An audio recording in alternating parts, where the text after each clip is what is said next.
ഇത് എൻ്റെ കല്യാണം കഴിഞ്ഞിട്ട് ഈ 13-ാം തീയതി ആകുമ്പോഴത്തേനും 5 വർഷമാവും. ഈ 5 വർഷത്തിൽ എൻ്റെ ഭർത്താവിൻ്റെ വീട്ടിൽ എനിക്ക് നല്ലൊരു ദാമ്പത്യ ജീവിതം അല്ലായിരുന്നു എനിക്ക് പോയ നാൾ മുതൽ. ഇപ്പോൾ എൻ്റെ 9 മാസമായിട്ട് ഞാനിപ്പോൾ എൻ്റെ സ്വന്തം വീട്ടിലാണ്, തൊടുപുഴ സ്വന്തം വീട്ടിലാണ് താമസിക്കുന്നത്. എൻ്റെ ഉമ്മ, അതായത് എൻ്റെ ഹസ്ബൻഡിൻ്റെ ഉമ്മ എന്നെ ഇറക്കി വിട്ടതാണ് വീട്ടിൽ നിന്ന്.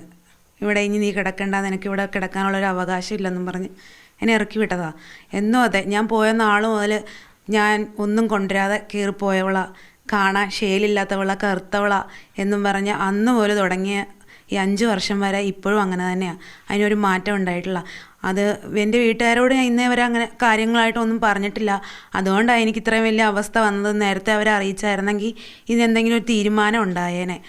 ഇപ്പം എന്നെ ഈ അടുത്ത് 9 മാസം മുന്നേ വീട്ടിൽ നിന്ന് ഈരാറ്റുപേട്ട എന്നെ കെട്ടിച്ചേക്കുന്ന വീട്ടിൽ നിന്ന് ഇറക്കി വിട്ടു. അത് ഞാൻ ഒന്നും എൻ്റെ വീട്ടിൽ നിന്ന് കൊണ്ടുവന്നിട്ടില്ല.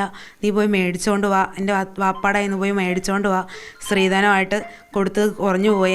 ഞങ്ങൾ കണക്ക് പറഞ്ഞ് സ്ത്രീധനം മേടിച്ചവരാ, 10 ലക്ഷം രൂപ കണക്ക് പറഞ്ഞ് സ്ത്രീധനം മേടിച്ചവരാ. അപ്പം ഇപ്പം അത് കുറഞ്ഞു പോയി, എനിക്കവിടെ നിൽക്കാനുള്ള അവകാശമില്ല എന്നും പറഞ്ഞ് എൻ്റെ അമ്മായിയമ്മ എന്നെ ഭർത്താവാണെങ്കിൽ അമ്മയുടെ കൂടെ തന്നെ നിൽക്കുന്ന ഒരു വ്യക്തിയാണ്. എനിക്ക് സപ്പോർട്ടായിട്ട് നിന്ന് എന്നോട് സംസാരിക്കാൻ, എനിക്ക് വേണ്ടി എനിക്ക് വേണ്ടി പറയാനായിട്ട് പുള്ളി അതിന് ഇതുവരെ തുനിഞ്ഞിട്ടില്ല. അമ്മയുടെ കൂടെ അമ്മ പറയുന്നത് കേട്ട് അമ്മയ്ക്ക് വേണ്ടി മാത്രം ജീവിക്കുന്ന ഒരു മോനാ. ആദ്യം മുതൽ ഇങ്ങനെ തന്നെയാണ്. പോയ നാൾ പിറ്റേ ദിവസം മുതൽ അങ്ങനെ തന്നെയാണ് അമ്മ.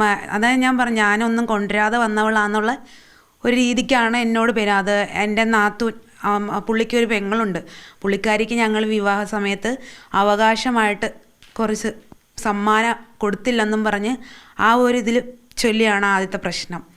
അത് ഞങ്ങളുടെ നാട്ടിലുള്ള രീതിയിൽ പുള്ളിക്കാരിക്ക് അത് കൊടുക്കുകയും ചെയ്തു. പക്ഷെ അവർ പ്രതീക്ഷ രീതിയിലുള്ള സമ്മാനം ഞങ്ങൾ കൊടുത്തില്ലെന്നും പറഞ്ഞാണ് ആദ്യത്തെ പ്രശ്നത്തിൻ്റെ തുടക്കം. അന്നോട്ട് ഇന്ന് വരെ അതിൻ്റെ രീതിയിൽ ഓരോ രീതിയിൽ എൻ്റെ വാപ്പ ഓട്ടോ ഓടിക്കുന്ന ഒരു വ്യക്തിയാണ്. ഓട്ടോ ഓടിച്ചാണ് എന്നെ വിവാഹം ചെയ്തത്. അപ്പോൾ ഓരോ സന്ദർഭങ്ങൾ വരുമ്പോൾ പോയി പൈസ മേടിച്ചുകൊണ്ട് പോവാ, അല്ലെങ്കിൽ സ്വർണ്ണമായിട്ട് എന്തെങ്കിലും മേടിച്ചുകൊണ്ട് പോവാ എന്നും പറഞ്ഞ് നിരന്തരമായിട്ട് തന്നെ പറച്ചില്ല. ഹസ്ബൻഡിൽ നിന്ന് ഉമ്മയുടെ നിന്ന് എനിക്ക് മാനസികമായിട്ടും ശാരീരികമായിട്ടും ഒരുപാട് ബുദ്ധിമുട്ടുകൾ അനുഭവിച്ചിട്ടുണ്ട്. ഈ വീട്ടിൽ വരുന്നതിന് വന്നതിന് 2 ദിവസം മുന്നേ ഇതുപോലെ ഭക്ഷണം ഉണ്ടാക്കി വെച്ചിട്ട് അതെനിക്ക് തരാതെ അവർ കളഞ്ഞപ്പോൾ ഞാൻ എന്തേ അത് കളഞ്ഞതെന്ന് ചോദിച്ചപ്പോൾ എന്നെ പാത്രം വെച്ച് അടിച്ച് ഇറങ്ങിപ്പൊക്കോന്നും പറഞ്ഞ് എന്നെ ഇറക്കി വിട്ടു. അതിന് ശേഷമാണ് ഞാൻ എൻ്റെ വീട്ടിലേക്ക് വരുന്നത്. എൻ്റെ വീട്ടുകാരെ വിളിച്ച്, എൻ്റെ വീട്ടുകാർ അന്നാണ് എന്നെ 9 മാസം മുന്നേ, അന്ന് ആ സംഭവം ഉണ്ടായ ശേഷമാണ് വീട്ടിൽ നിന്ന് ഞാൻ വരാൻ കാരണം ഉണ്ടായത്.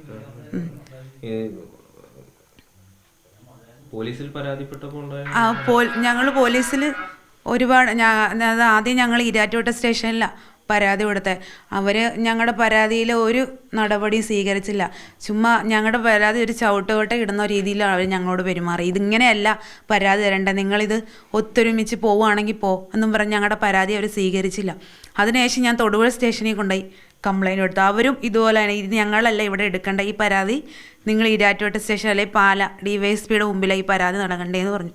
അത് കഴിഞ്ഞ് ഞങ്ങൾ പാല DYSP സാറിൻ്റെ അടുത്ത് പോയി കാര്യങ്ങളെല്ലാം പറഞ്ഞു, പരാതി കൊടുത്തു. ആദ്യം പുള്ളി പറഞ്ഞു ഇതിന് കേസെടുക്കാൻ രീതിയിലുള്ള പരാതിയിൽ കണ്ടൻ്റ് ഒന്നും ഇല്ലെന്ന് പറഞ്ഞു. അപ്പം എനിക്ക് അനുഭവിച്ച പല കാര്യങ്ങളും പുള്ളി പറഞ്ഞപ്പോൾ ഞങ്ങൾ ആലോചിക്കട്ടെ, കേസെടുക്കാമെന്ന് പരാതി സ്വീകരിച്ചു, അതിൻ്റെ രസീതും തന്നു. പക്ഷെ അതിനുള്ളൊരു നടപടി പിന്നെ എടുത്ത് കണ്ടില്ല. എന്നെ ഒരു മൊഴി എടുക്കാൻ വിളിക്കുവോ അല്ലെങ്കിൽ എന്നോടൊന്ന് സംസാരിക്കാൻ വിളിക്കുവോ പിന്നെ ചെയ്തില്ല അവർ. അതിനുശേഷം ഞങ്ങൾ ഇപ്പം ഞങ്ങളുടെ വക്കീലിൻ്റെ ഇത് പ്രകാരം ഞങ്ങളും ഈരാറ്റുപേട്ട കോടതി വഴി പോലീസിന് കേസെടുക്കാൻ വേണ്ടി കൊടുത്ത് ഇപ്പം FIR ഇട്ടിട്ടുണ്ട്.